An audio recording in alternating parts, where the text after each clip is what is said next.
हम कोई सीरियल के लिए बने नहीं थे, हम सीरियल मटेरियल कभी नहीं थे। हम जब स्टार्टिंग प्रिपरेशन कर रहे थे, हम लगा था कि चलो एलडीसी तो निकाल ही लेंगे, कम से कम एलडीसी तो निकाल ही लेंगे। 3 बार एलडीसी फेल होने के बाद लगा कि चलो अब एलडीसी लायक भी नहीं है क्या, ऐसा लगा था। हम इवन ग्रुप डी भी हम अपियर हुए थे और ग्रुप डी भी हम फेल हो गए थे। ये एक मेरा प्रिपरेशन का ये भी दौर था कि हम ग्रुप डी भी फेल हुए थे, पर नहीं, हम मेरा पास ये था कि नहीं, हमको निकालना है कि इंग्लिश में से। कि इंग्लिश में क्या था मेरा कि वोकैब मेरा बहुत कमज़ोर था, तो वोकैब के लिए हम प्रीवियस ईयर जितना भी था उसको पूरा कंप्लीट कर लिए। हेलो एवरीवन, तो आज हमारे साथ हैं कन्हैया, कृष्ण कुमार कन्हैया ना। ये एसएससी सीजीएल 2019 बैच से एएसओ हैं, एएसओ इन सीएसएस, और एसएससी सीजीएल 2020 से इनका सिलेक्शन एक्साइज इंस्पेक्टर में हुआ है। और अभी 19 में रैंक आपका कितना है? 19 में 268 रैंक है, और हाँ, तो 19 में 268 और 20 में 169 इनका रैंक है। ठीक है, तो हम इनके बारे में थोड़ा जानते हैं डिटेल से कि कैसे कैसे प्रिपरेशन किया है, कैसे वहाँ से लेकर के एक छोटे से गाँव से लेकर के यहाँ तक का सफ़र कैसे तय किया है, क्या क्या चीज़ें फेस किया है अपने प्रिपरेशन के टाइम पे। और भारत दर्शन भी अभी रिसेंटली वो करके आए हैं, तो उसके बारे में भी एक्सपीरियंस जानेंगे। एएसओ सीएसएस में इनका लाइफ कैसा चल रहा है, कैसा लग रहा है, ये भी एक्सपीरियंस जानेंगे। ठीक है, तो सबसे पहले हम इनका इंट्रोडक्शन जानते हैं। तो कन्हैया बताइए अपने बारे में थोड़ा सा। मेरा नाम कृष्ण कुमार कन्हैया है और हम बिहार के सुपौल के एक छोटे से गांव से आते हैं। और ये मेरा सीजीएल 19 फर्स्ट अटैम्प्ट था, सीजीएल 20 सेकंड अटैम्प्ट था मेरा, और फर्स्ट अटैम्प्ट में हम एस1 सीएसएस लिए हैं। अच्छा, तो तुम्हारा फर्स्ट अटैम्प्ट में ही था ये सीजीएल 19? एक्चुअली सर हुआ ऐसा था कि प्रिपरेशन 2015 से स्टार्ट हुआ था मेरा, और हम सीएसएल का 15, सीएसएल 15, 16, 17 तीनों का प्री भी क्वालिफाई नहीं कर पाए थे। अच्छा। और क्योंकि उसमें प्रिपरेशन मेरा कोई अच्छा ढंग से हुआ नहीं था, और नहीं अच्छे टीचर थे, जहाँ पे पढ़े वो भी कोई खास अच्छे टीचर थे नहीं। ठीक है, तो प्रिपरेशन मेरा कोई अच्छे ढंग से हो नहीं पाया। पर सीएसएल 18 का एग्ज़ाम जो जुलाई में हुआ था, भले हम उसको ज्वाइन नहीं कर पाए, सीएसएल 18 से हमको FHQ LDC मिला हुआ था, पर हम उसको ज्वाइन नहीं किए भले ही। पर मेरा रियल प्रिपरेशन जो है 2019 के फरवरी मार्च से स्टार्ट हुआ था। अमीर सर से हम मैथमेटिक्स पढ़ते थे, इंग्लिश खुद से पढ़ते थे, जीके जो है वो करंट अफेयर के लिए और स्टिक के लिए हम गौरव सर को फॉलो किए हुए थे स्टडी IQ के। तो हुआ क्या कि जब सीएसएल 18 के एग्ज़ाम में अच्छा मार्क आया तो बहुत अंदर से अच्छा लगा कि हम वही स्टूडेंट हैं, एस्पायरेंट थे जो 3 बार सीएसएल का प्री भी फेल हो गए थे, प्री भी नहीं निकल पाया था। MTS 16 भी नहीं हो पाया था मेरा, तो उससे बहुत कॉन्फिडेंस बूस्ट हुआ, और उसके बाद हम सीजीएल में अच्छी तरह से लग गए थे। ओके, मतलब कि बहुत सारे फेलियर को देखने के बाद, बहुत सारे फेलियर से गुजरने के बाद आपका सिलेक्शन हुआ था MTS में भी और CHSL में भी। लेकिन उसके बाद फिर कॉन्फिडेंस बूस्ट हुआ कि अगर मेरा CHSL निकल सकता है तो आगे का एग्ज़ाम भी निकल सकता है। और सीजीएल उसके बाद फिर एक पहला अटेम्प्ट में ही 268 रैंक लाया, और फिर जब सेकेंड अटेम्प्ट दिया तो 169 रैंक एक्साइज इंस्पेक्टर बने। ठीक है, तो अब ये बताओ कि आपका प्रिपरेशन कैसा, मतलब कोचिंग से करते थे या फिर आपने सेल्फ स्टडी किया है? और सबका थोड़ा थोड़ा बता दो कि आपने कैसे प्रिपरेशन किया था, मैथ्स, इंग्लिश, रीजनिंग वगैरह के लिए थोड़ा सा। सर जैसे पहले ही बताया कि जैसे 2015 में ही मेरा प्रिपरेशन एक तरह से स्टार्ट तो हुआ था, पर वो उस ढंग से हुआ नहीं था, उसमें इतने ऑनलाइन ज़माना भी नहीं था। तो पटना में एक कोचिंग इंस्टीट्यूट में हम एडमिशन में लिए थे, पर वो कोई काम का नहीं रहा। उस समय तो वो प्रीवियस से पढ़ाते थे, उतना समझ में नहीं आता था। तो 2015 से लेकर 18 तक मेरा कोई प्रिपरेशन ही नहीं हुआ था, एक तरह से कह सकते हैं। तो पर उसके बाद क्या हुआ कि 2018 में एक सर से मेरा इंट्रोडक्शन हुआ था, पटना में छोड़ दिए, 2018 में पटना में छोड़ दिए थे। और एक सर से अचानक से मुलाकात हुआ था यूट्यूब पे ही, जो 2017 के मेंस में जो क्वेश्चन आए थे उस पर बहुत अच्छे से बताए हुए थे। और उसके बाद उनका बहुत अच्छा लगा हमको, और उनका कोर्स हम बाय किए थे, तो उनसे मैथ हम पूरी तरह से अच्छे से पढ़े थे। ठीक है, और इंग्लिश खुद से हम पढ़ाई किए हैं, जो भी पढ़ाई की इंग्लिश का वो खुद से ही किए हैं। और जीके के लिए हम गौरव सर को फॉलो किए, स्टैटिक और करंट अफेयर के लिए पूरा उन्हीं को फॉलो किया एकदम। हाँ, करंट अफेयर के लिए हम ओनली उन्हीं को फॉलो किए थे, क्योंकि उनका रिवीजन मॉड्यूल और यूट्यूब वीडियो में पढ़ाने का तरीका बहुत अच्छा लगता था, क्योंकि वो एक ही क्वेश्चन में 10 बार इतना एलिब्रेट करते थे कि वो याद हो जाता था एक तरीके से। अच्छा। और रीजनिंग तो सर जहाँ तक देखा जाए तो वो खुद से ही हुआ, प्रीवियस ईयर से हुआ, और जो स्पेसिफिक पॉइंट में प्रॉब्लम हुआ हमको उसका कोई भी यूट्यूब चैनल से देख लिए थे, और 1-2 पॉइंट जो हमारे मैथ के टीचर थे वही बताए हुए थे। तो मेनली प्रिपरेशन जो है मेरा वो फरवरी 2019 से स्टार्ट हुआ था मेरा। अच्छा, तो आपने बताया ये तो ठीक है, ये सब तो ठीक है कि यहाँ से आपने पढ़ लिया, लेकिन पढ़ते समय भी ऐसा होता है कि मार्क्स इम्प्रूव नहीं करता है। जैसे कि प्रिपरेशन स्टार्ट करो तो मॉक टेस्ट लगा रहे हो तो 120 नंबर, 130 नंबर, तो मार्क्स कैसे ग्रेजुअली आपने कैसे इम्प्रूव किया, उसका क्या तरीका था? सर मार्क्स ऐसे इम्प्रूव हुए, जैसे मॉक टेस्ट हम लोग लगाते थे एज ए ग्रुप, ठीक है, और हम एनालिसिस उसका बहुत अच्छे से करते थे। भले वो एक घंटे का मॉक जरूर होता था, पर उसका एनालिसिस में 4 घंटे हम लगाते थे कि डिटेल एनालिसिस करते कि ये क्वेश्चन आया कहाँ से है और यही क्वेश्चन क्यों आया है, ठीक है, और इसका पैटर्न क्या जानने का। सबसे पहले तो हम ये किए थे कि अपना मैथ का सिलेबस अधूरा था।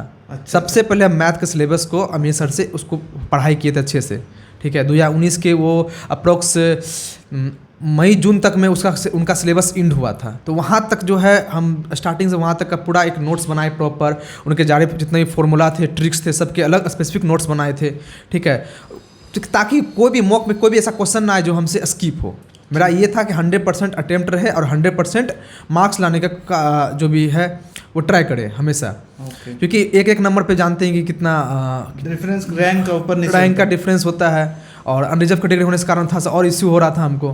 तो हम सोचे कि नहीं, 1 मार्क भी नहीं छोड़ सकते। जैसे जीके में कोई भी क्वेश्चन आ रहा है तो उसके जितना भी स्पेसिफिक टॉपिक थे उसको सारे हम कलेक्ट करके पढ़ लेते थे।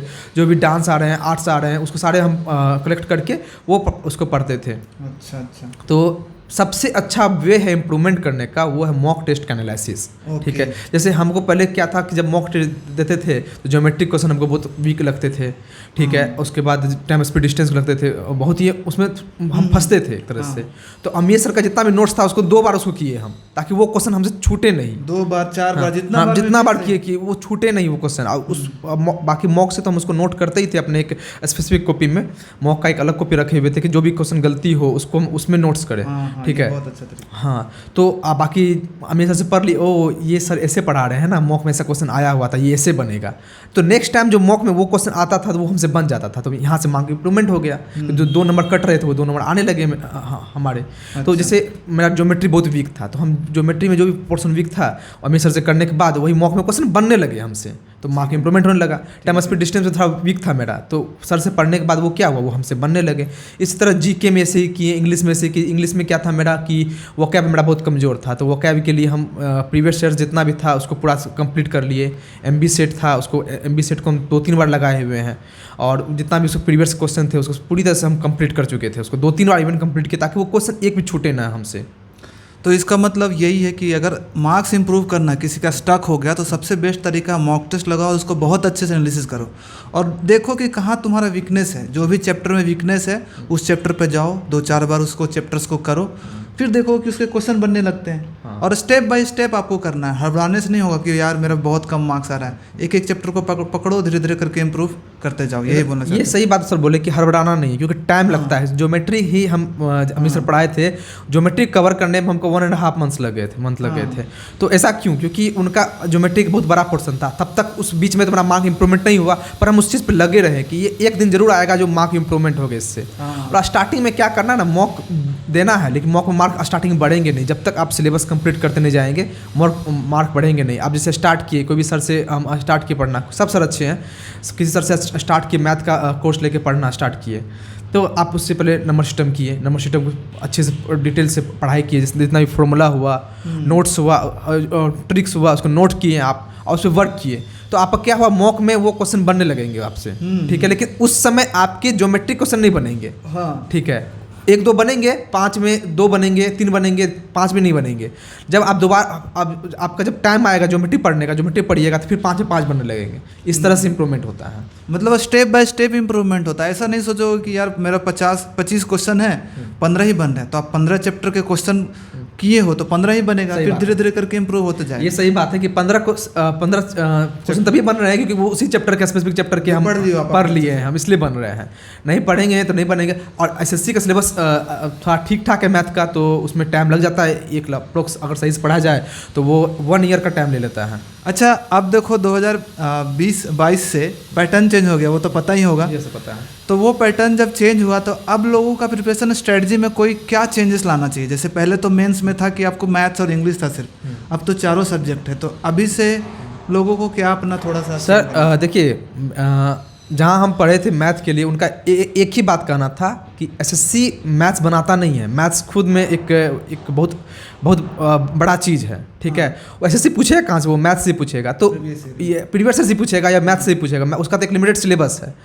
तो मैथ्स तो वही आने हैं, इंग्लिश तो वही आने हैं। हाँ, जीके को आपका बढ़ाना पड़ेगा। पहले लोग क्या करते थे कि जीके नहीं पढ़ते थे, हाँ बस प्री के लिए थोड़ा हमारा करंट अफेयर पढ़ लिए, बस अब कुछ नहीं करना है, जीके के पोर्शन को थोड़ा बढ़ा देना। और मेरा मानना है ये न्यू कमर के लिए बहुत अच्छा हुआ है जो आए हैं, क्योंकि ऐसे एसएससी में योद्धा सब बैठे हुए हैं जो मैथ और इंग्लिश को पूरी तरह से कंप्लीट कर चुके हैं, ठीक है। अब उनके लिए थोड़ा मुश्किल हो गया है, तो आपके लिए एक बहुत अच्छा चांस है कि जीके में क्या है, याद करना है, समझना है, याद करना है, वो बस उसमें मेहनत मांगता है, उसमें अधिक मेहनत मांगता है। तो आप अधिक मेहनत दे के और अच्छा आराम से 4600 जीपी आप पोस्ट ले सकते हैं। ठीक है, तो मतलब ये नए लोगों के लिए बहुत अच्छा हो गया कि जो चेंजेस आए हैं, क्योंकि पुराने वाले जो कॉम्पिटिटर है ना वो कम जाएंगे, अब उनको लगेगा कि जीके भी है। अब क्या हुआ है कि एक लेवल प्लेइंग फील्ड हो गया है कि वो भी और आप भी सेम लेवल पे आ गए हैं। ठीक है, तो ये है, और कुछ नहीं करना है, जो प्री का सिलेबस है मेंस में भी वही चीज़ बस पढ़ते रहना है। और कंप्यूटर आ गया है तो कंप्यूटर का अपना बेसिक से कंप्लीट कर लेना है कंप्यूटर का, वो भी पासिंग मार्क ही है, उसका हम सिलेबस हम अच्छा समझे थे जब आया था, तो फिर हमको लगा नहीं ये कुछ खास हुआ नहीं, बस जीके के वेटेज को बढ़ा दिया है, और ये होना जरूरी भी था, मेरे ख्याल से ये होना जरूरी था, वो अच्छा स्टेप है एसएससी का।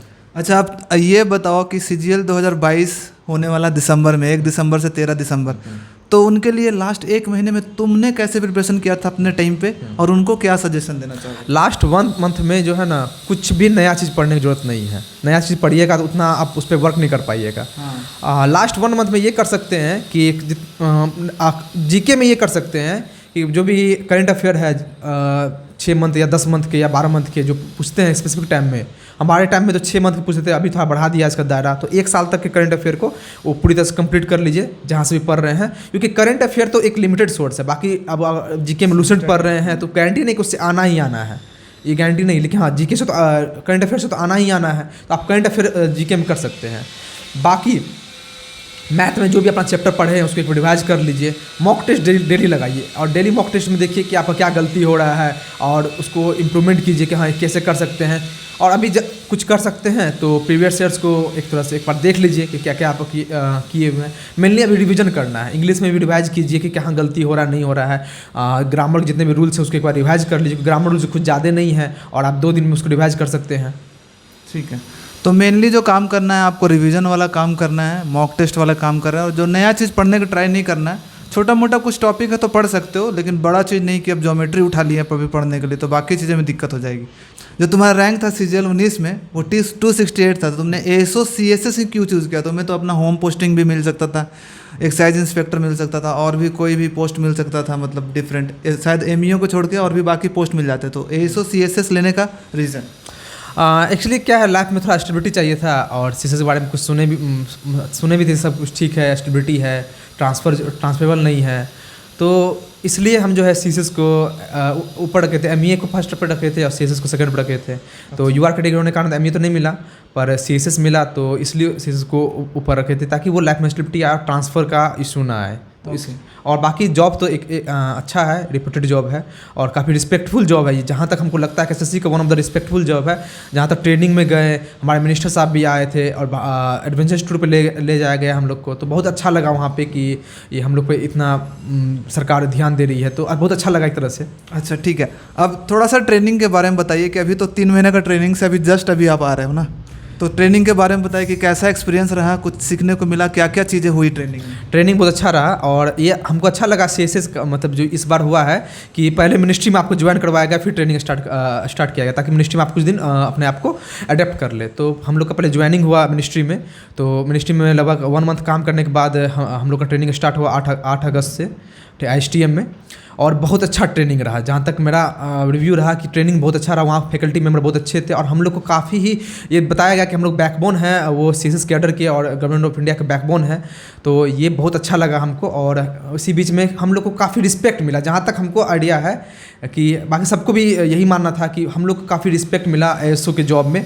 तो ये बहुत अच्छा लगा कि हम लोग जो है एक छोटे से गांव से आते हैं और इतना अच्छा India government of India treatment मिलता है, तो एक बहुत अच्छा फील होता है, प्राउड फील होता है। पार्लियामेंट सेशन ले जाया गया हम लोग को, एडवेंचर टूर पे ले जाया गया, नेशनल आर्काइव्स ले जाया गया हम लोग को, काफ़ी डिफरेंट जगह पे ले जाया गया हम लोग को, तो IAPA ले जाया गया, पब्लिक एडमिनिस्ट्रेशन जहाँ पे IAS लोग का ट्रेनिंग होता है। तो ये बहुत अच्छा हम लोग को फीलिंग आया कि अच्छा, जो एडवेंचरस टूर पे ले गए थे शायद 1 वीक का था ना, हाँ, तो वो प्लेन से ले गए या ट्रेन से ले गए? नहीं, वो हम लोग को बाय बस ले जाया गया हिमाचल प्रदेश, और बहुत बहुत अच्छा वो जर्नी था। वो हम लोग कुल्लू मनाली का वो ट्रैकिंग था और साइकिलिंग बैक राइडिंग था, तो वो बहुत अच्छा जर्नी था। और भारत दर्शन हम लोग को बचा हुआ जो नेक्स्ट फेज में होने वाला है। तो ये पहली बार DOPT द्वारा हम लोग को इश्यू करवाया गया, मतलब हम लोग को एक दिया गया एडवेंचर्स टूर। तो ये बहुत अच्छा फील हुआ हम लोग को। अभी भारत दर्शन बचा हुआ ही है, और अभी जस्ट ट्रेनिंग ख़त्म करके हम लोग मिनिस्ट्री अपने ज्वाइन किए हैं। अच्छा, तो बहुत अच्छा रहा, मतलब बेस्ट रहा, 3 महीने एकदम मस्त था एकदम। 3 मंथ बेस्ट रहा, और सीखने को मिला। मतलब सरकार आपको सीखने के लिए आपको सैलरी दे रही थी, ये बहुत अच्छा हम लोग को फील हो रहा था। तो ये अच्छा बात है CSS का। और 19 से तो CSS लिए, लेकिन 20 से हम एक्साइज फिर फील कर दिए, क्योंकि हम होम स्टेट का थोड़ा सा इशू था। अब देखते हैं क्या होता है। अच्छा ठीक है, तो इसी पे थोड़ा सा बता दो कि अब तुम यहाँ रह रहे हो लगभग 6 महीने, 3 महीने 4 महीने हो गए ना? 5 मंथ हो गए। तो क्या लगता है, अगर तुमको अगर एक्साइज अगर मिल रहा है अपना होम स्टेट में, जाना चाहोगे कि तुम CSS में ही कंटिन्यू करना चाहोगे, कि इसके बारे में फाइनल डिसीजन कुछ हुआ है? सर अभी तक फाइनल डिसीजन नहीं लिए हैं, पर मेरा मानना है कि अगर जिसका होम टाउन दिल्ली के आसपास है तो उसके लिए one of the best job है CSS। ठीक है, वन ऑफ द बेस्ट है। ठीक है, अच्छा खासा रिस्पेक्ट मिलता है, तो ये अच्छा लगता है ये चीज़। और एक्साइज तो सर एक्साइज थोड़ा प्रमोशन स्लो है, पर ये है कि होम टाउन का थोड़ा लोचा तो रहता ही है। तो अभी सोचे नहीं है, अगर दिल्ली में मन लग जाए तो फिर दिल्ली में रह लेंगे। ठीक है, ओके। तो कृष्णा, एक क्वेश्चन और जो कि बहुत सारे एस्पिरेंट मेरे से पूछते हैं कि जब एग्ज़ाम मॉक लगाते हैं ना, उनको बहुत डर लगता है, एग्ज़ाम में बहुत डर लगता है। अच्छा, मतलब घर पे ठीक परफॉर्मेंस करते हैं, लेकिन एग्ज़ाम में बहुत हड़बड़ा के कारण बहुत कम परफॉर्मेंस होता था, आउटपुट बहुत कम होता था। तो उसको आपने कैसे टैकल किया था? इसका सबसे अच्छा जवाब था, कोई भी हमसे पूछता है, मेरे बहुत सारे दोस्त हैं, मेरे ग्रुप में भी है, मेरा एक ग्रुप चलता है पांडाज फॉरएवर का। पहले हम लोग जो है ना, जितने भी एस्पायरेंट थे उसी ग्रुप में रह के हम लोग प्रिपरेशन करते थे, तो कंपटीशन का माहौल बना रहता था। ग्रुप का नाम पांडाज फॉरएवर है, अगर कोई ज्वाइन करना चाहे तो कर सकते हैं। ठीक है। तो हुआ क्या था कि हम लोग सारे दोस्त मिलकर मौक देते थे। ठीक है, तो कंपटीशन माहौल बना रहता था। फियर आता था कि मेरे पास कोई बैकअप नहीं है। अगर इस एग्जाम में फियर आता किस चीज़ से, कि हमारे पास कोई बैकअप नहीं है, इस एग्जाम में फेल हो जाए तो क्या होगा। ठीक है, हम भी एस्पायरेंट रहे हैं और हम एवरेज स्टूडेंट रहे हैं जहाँ तक बात है। तो हम भी फियर होता था। तो हम अपने आप को बेवकूफ़ बनाते थे कि मेरे पास ये ऑप्शन है, मेरे पास ये ऑप्शन है, नहीं होगा जॉब, शॉप चलाएंगे। अपने माइंड को बेवकूफ़ बनाइए। और जब मेरा CSL इसी बेवकूफ़ी के कारण मेरा CSL 18 का प्री अच्छा गया था। और मेरा, आप बिलीव नहीं कीजिएगा, जब SSC फील्ड में पहला हम सक्सेस पाए थे, मतलब CSL 18 का प्री मेरा सक्सेस था फर्स्ट, वो 169 मार्क्स था मेरा। और अभी लास्ट, शायद ये लास्ट एग्जाम ही था मेरा, उसका रैंक 169 था। तो ये कॉन्स्टिटेंसी है। अच्छा। तो वहाँ से कॉन्फिडेंस हम पाए था, उसको बैकअप बनाए थे कि अरे मेरे पास CGL नहीं हुआ तो क्या हुआ, मेरे पास CSL है ही। अच्छा। उसके बाद क्या हुआ, CSL एग्जाम के बाद मेरे पास MTS आ गया। तो MTS प्री अच्छा गया, मेरा 85 मार्क्स थे। तो हमको लगा कि CSL 18 में ये लगा कि UFM का डर था। फिर डिस्क्रिप्टिव देखा है तो हमको लगा चलो UFM दे देगा, क्या दिक्कत है, UFM दे देगा क्या दिक्कत है, MTS है मेरे पास, बैकअप है मेरे पास। तो इस तरह से खुद को हम बेवकूफ़ बनाते गए। ठीक है, फिर उसी हिसाब से CGL निकल गया। CGL प्री निकलने से कुछ दिन पहले CSL 18 का ये डिस्क्रिप्टिव रिजल्ट आ गया। तो हम बोले अरे डिस्क्रिप्टिव आ गया, अब क्या CGL से डरना है, अब तो बस टाइपिंग निकालना है, टाइपिंग निकालेंगे, CSL हो गया। CGL नहीं हुआ तो नहीं हुआ, क्या हुआ, बैकअप है मेरे पास। इस तरह से हम अपने फियर को कंट्रोल किए कि बैकअप है मेरे पास, अपने माइंड को बेवकूफ़ बनाए। मतलब इनका कहना यही है कि हमेशा हम लोगों को अपने आप को कन्विंस करना होता है, माइंड को खुद से ही फाइट करना होता है कि नहीं भाई हो जाए, कोई बात नहीं। अगर तुम डरोगे, मैं तो ये करता था कि मैं बोलता था कि अगर तुम डरोगे एग्जाम में तो तुम्हारी परफॉर्मेंस खराब होगा, तुम्हारी आउटपुट खराब होगा, क्या होगा, बिना डरे। मेरे एक दोस्त थे, वो 1 साल पहले डिप्रेस्ड थे और आज वो इनकम इंस्पेक्टर हैं। हाँ। तो मेरा ये नहीं कहना है कि आप कुछ नहीं कर सकते हैं। वो बहुत अच्छा एग्जाम फेल हुए। मेरा एक दोस्त है, वो स्टेशन मास्टर बने हैं। मेरा एक लड़की में ही दोस्त थी, वो अभी MTS निकाली है। पर उससे क्या हुआ ना कि वो एक लाख बार हमसे पूछी कि मेरा MTS होगा कि नहीं होगा। तो हम लोग नहीं, डरो मत, बैकअप बनाओ इसको, ये नहीं होगा तो क्या होगा, आगे होगा। अब वो CGL के लिए लगी हुई है। तो ये अच्छा बात है कि पहले वो MTS के लिए भी डरती थी, अब वो CGL में लगी हुई है, क्योंकि ये हम खुद झेल के आए हुए हैं। तो ये अच्छा लगता है कि कोई कुछ नहीं कर पाया, इम्प्रूव कर रहा है। ठीक है, हमसे पूछते हैं तो अच्छा लगता है, क्योंकि हम खुद उस जर्नी को पार करके आए हुए हैं। उसी तरह के माहौल से हम भी निकल के अच्छा लगता है। तो हमें पता होता है कि क्या क्या फेस कर रहे हैं, क्योंकि जब प्रिपरेशन का टाइम रहता है तो काफ़ी चीज़ माइंड में आते हैं। मेरा एक और दोस्त है, वो LDC निकाला, वो 10 साल की मेहनत के बाद LDC निकाला है। सोचिए 10 साल 2013 से लगा हुआ है वो, और 2022 में उसको LDC निकला। मेरे सीनियर है वो, काफ़ी अच्छे हैं। तो इससे फील होता है कि नहीं, वो लगे रहे अपने आप को बेवकूफ़ बनाते रहे कि नहीं होगा होगा नहीं होगा, तो क्या बैकअप है मेरे पास, कुछ ना कुछ तो लोग कर ही लेते हैं, तो अपने आप को बेवकूफ़ बनाइए। हम कोई सीजीएल के लिए बने नहीं थे, हम सीजीएल मटेरियल कभी नहीं थे। हम जब स्टार्टिंग प्रिपरेशन करते थे, हम लगा था कि चलो LDC तो निकाल ही लेंगे, कम से कम LDC तो निकाल ही लेंगे। 3 बार LDC फेल होने के बाद लगा कि चल अब LDC लायक भी नहीं है क्या, ऐसा लगा था। हम इवन ग्रुप डी भी हम अपियर हुए थे, और ग्रुप डी भी हम फेल हो गए थे। ये एक मेरा प्रिपरेशन का ये भी दौर था कि हम ग्रुप डी भी फेल हुए थे, पर नहीं, हम मेरा पास ये था कि नहीं, हमको निकालना है। अब जैसे मेरा एक दोस्त है, वो LDC निकाला, वो सीजीएल में लगा हुआ है, सीजीएल में निकाल सकते हैं, ठीक है। जैसे हम जैसे गर्ल के बारे में बताया, वो MTS निकाली, अब वो सीजीएल में लगी हुई, सीजीएल निकाल सकते। जब MTS निकल गया हमसे, सीजीएल निकाल सकते, क्योंकि SSC में क्या है ना, टैलेंट काम नहीं करता है, मेहनत और स्किल काम करता है, मेरा ये मानना है। तो देखो इनसे बात करके हमें तो यही पता चला कि तो बहुत सारे अप्स एंड डाउन्स के साथ एक SSC एस्पिरेंट जाता है। जैसे मेरा भी खुद का एक्सपीरियंस है, ऐसा एक टाइम पे लगता था कि कभी गवर्नमेंट जॉब नहीं ले पाएंगे, SSC सीजीएल का तो कभी नहीं लगता था, बट मेहनत करते गए और होता गया। इसी तरह से इनका भी बहुत सारे फेल्यूर, ग्रुप डी में भी खटे हैं, MTS का भी फेल हुए हैं, CHSL भी शायद 3 बार फेल हुए हैं, फिर भी छोड़ा नहीं। ये नहीं कि अपना टारगेट शिफ्ट करके एक दुकान खोल लिया, कुछ कर लिए, नहीं, जाना है, बनना है, गवर्नमेंट वाइज तो बनना है, मेहनत करते रहे, और फाइनली आज यहाँ पे बैठे हुए हैं, CSS मिनिस्ट्री में बैठे हुए हैं। और उसके बाद एक कोइंसिडेंस है सर कि आप ही के मिनिस्ट्री में हम भी हैं। हाँ, सेम मिनिस्ट्री में हम लोग दोनों हैं। और ये देखो कि जब एक बार तुम्हारा लेवल बन जाता है ना, तो उसके बाद फिर बाद में तुमको मेहनत नहीं करना पड़ता है, अपने आराम से। ये बात सही बोले सर कि जब एक बार लेवल बन जाता है ना, तो उसके बाद मेहनत नहीं करना पड़ता, क्योंकि सीजीएल 19 तो निकाले। और आप देख सकते हैं सीजीएल 20 में मेरा रैंक 169 था, डिस्क्रिप्टिव था, जो भी हो। तो उसके लिए मेहनत उतना हम नहीं किए थे सीजीएल 20 के लिए, बस मॉक टेस्ट लगाते रहते थे और बाकी रिवीजन करते रहते थे। तो वही होता है, एक लेवल बनाना पड़ता है। हम बोलते हैं कि स्टार्टिंग में जो होता है ना, मेहनत करके वो लेवल बना लो ना, फिर तुम जैसे ही तुम्हारा एक एग्जाम कॉम्पिटिटिव निकल गया, CHS निकल गया, मतलब तुम्हारा लेवल पहुंच गया है, थोड़ा सा पुश करोगे आराम से CGL, थोड़ा सा और पुश करोगे ASO MEA मिल जाए। इसलिए मेहनत करते रहो सब लोगों के लिए। तुम लोग जो भी SSC CGL 2022 देने वाले हैं, बहुत अच्छा अपॉर्चुनिटी है, क्योंकि 3 गुना समझो तो पोस्ट निकल रहा है, पहले 7,000 8,000 निकल रहा है। ये बहुत बड़ा अपॉर्चुनिटी है सभी के लिए, CGL बैच के लिए, और मेरी तरफ से ऑल द बेस्ट है कि ऐसा अपॉर्चुनिटी फिर नहीं आने वाला है, ठीक है, ऐसा नहीं आने वाला है। क्योंकि हम जानते हैं सीजीएल 19 में CSS लेने के लिए कितना मेहनत हमको करना पड़ा है। ये क्योंकि बहुत कम सीट थे सीजीएल 19 में, और थोड़ा 18 नवंबर कारण थोड़ा इश्यू भी हो गया था, डीप में नहीं जाएंगे। पर सीजीएल 22 में बहुत ही सीट्स है और बहुत अच्छा मौका, इसमें जो गवा दिए तो फिर मौका नहीं आने वाला है। और 4600 GP 72K के आसपास सैलरी है, तो ये बहुत ही अच्छा रिस्पेक्टफुल जॉब है, तो बहुत अच्छा मौका है। आपको देखो, जिसको जॉब नहीं है ना, उसको कोई भी जॉब सीजीएल का मिल जाता है। जो लास्ट में 12,000 वैकेंसी PASA का आया है, वो भी मिल जाता है, तो आपको कॉन्फिडेंस बूस्ट करेगा। वो बोलते हैं ना, बैकअप मिलेगा कि हाँ मेरे पास एक जॉब है, फिर आगे तैयारी कर सकते हो आराम से कॉन्फिडेंट होके। इसलिए बहुत अच्छा अपॉर्चुनिटी है। 1 महीने का टाइम है, इस 1 महीने में 3 महीने का मेहनत कर दो, ठीक है, और इस एग्ज़ाम को निकाल दो आराम से, प्री निकालो, फिर उसके बाद मेंस। ये है कि 1 महीने में 3 महीने का लगाइए जोर, क्योंकि जब हमारा लास्ट प्रिपरेशन जोर टाइम था, तो हम 12-12 घंटे पढ़ाई करते थे। और देखते भी नहीं थे कब सुबह हुआ, कब शाम हुआ, कब सोए, कब जगे, ऐसा हाल हो गया था। तो क्योंकि अब उसी कारण आज पढ़ना नहीं पड़ रहा है हमको। ये है कि घूम रहे हैं, सर के साथ आए मिलने के लिए, तो अच्छा लगता है ये चीज़ कि हाँ 1 महीने में 3 महीने का जोर लगाइए, और डरिए मत, अपने आप को, माइंड को बेवकूफ़ बनाइए कि मेरे पास बैकअप है। क्योंकि हम ये दावे के साथ बोल सकते हैं कि जो सीजीएल 19 निकाले हैं, सीजीएल 18 निकाले हैं, बहुत ऐसा है जो बहुत पढ़ने में बहुत अच्छे हैं, लेकिन वो अच्छा नहीं कर पाए वहाँ पे जाके, वो डर गए थे। तो डरना नहीं है, करना है, बस यही बात है। ठीक है, तो इसी के साथ थैंक यू सो मच सबसे पहले कृष्णा कि तुमने अपना टाइम दिया, और आई होप कि तुम्हारे ये हमारा जो इंटरव्यू है इससे बहुत लोग इंस्पायर हुए होंगे।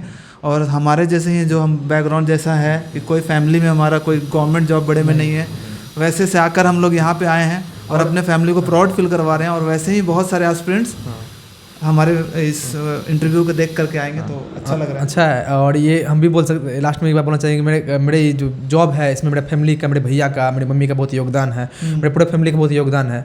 तो ये अच्छा लगता है कि मेरा बैकअप उतना अच्छा नहीं रहा था, फिर भी मेरे भैया मेरी मम्मी बहुत सपोर्ट के कारण आज यहाँ तक पहुँचे। प्राउड फील होता है, बहुत प्राउड फील होता है उनको जब हम जाते हैं यहाँ पे, पार्लियामेंट सेशन जाते हैं या फिर कहीं जाते हैं, तो उनको बहुत प्राउड फील होता है कि यहाँ तक पहुँचे हुए हैं।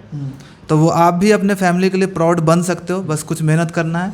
अभी 24-25 हज़ार वैकेंसी तो फिक्स है कि आने वाला है, आपको एक पोस्ट चाहिए, उसके लिए मेहनत करो। और wish you all the best everyone. इसी के साथ बाय बाय। और सर एक बात बोलना चाहिए, अगर किसी को कोई दिक्कत आए तो वो मेरा चैनल है और डॉट ग्रुप है पांडाज फॉरएवर नाम से, आप सर्च करके ज्वाइन कर सकते हैं। वहाँ पे हम लोग सारे एडमिन जो सिलेक्टेड बंदे हैं जो भी डॉट है उनको सॉल्व करते हैं। वो एकदम फ्री, एब्सोल्युटली फ्री ग्रुप है, आराम से ज्वाइन कर लो आराम से। जो भी है पांडाज फॉरएवर, वहाँ पे इन लोग थोड़ा सा गाइड कर देंगे, जैसा भी है आपको पता चल जाएगा। मैं उसका लिंक विंक जो भी होगा डिस्क्रिप्शन में डाल देंगे, ठीक है। जी सर, चलो एवरीवन, तो बाय बाय। Bye bye.